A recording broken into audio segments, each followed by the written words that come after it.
Umeacha tukijua kwa mazingira.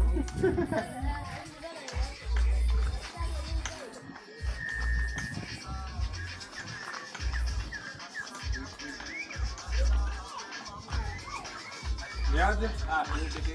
Popoa? Niko wapi? Nauza tu makaa. Nauza makaa tu hivi. Mimi ndo najitaga baba leo kwa mza makaa, hapa kuna saidia makaa mchini. Saidia 100 sijui leo nikusaidia na gani. Sasa? Hii umesema ni 100. Hii ni 100 yote hivi. Ukitaka 100 mkebeni 100 nyingine 100. Saidia tukiweka ni 50. Sasa venye umekuja ndo nakuhudumia hivyo. Mimi nanunulia kila mmoja. Mzuri. Hai makaa ni classic.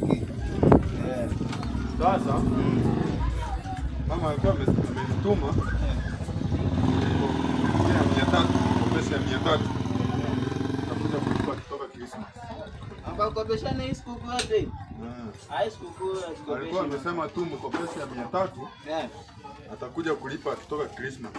Kwanza tuweke hapana hii customer mpaka sasa siwezi kukopesha makaa hivi hivi.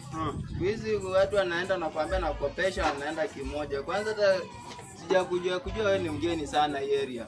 Mama ananunuanga hapa. Mama msema atamjua aje? Mama anakuja hapa ni wengi. Alisema mama hapo sasa mama yako ni wengi. Kutoka Christmas atakuja kulipa. Ai, naona itawezekana. Sasa akienda na afe atalipa tu atakikufa. Sasa akikufa mtu kudai nani yako amekufa. Atakuja kwa matanga kwa Jeneso ukisema unadai. Sasa tena haitawezekana. Haitawezekana. Hai ni ngumu itawezekana. Yaani nimwambie huko. Enda mwambie tu wala bashe pengine mimi sikopeshi. Asante. Sawa. Customer kama hao kazi ni kuja kukopa hapa, najua kunonga ngano lakini hawezi nunua hivi.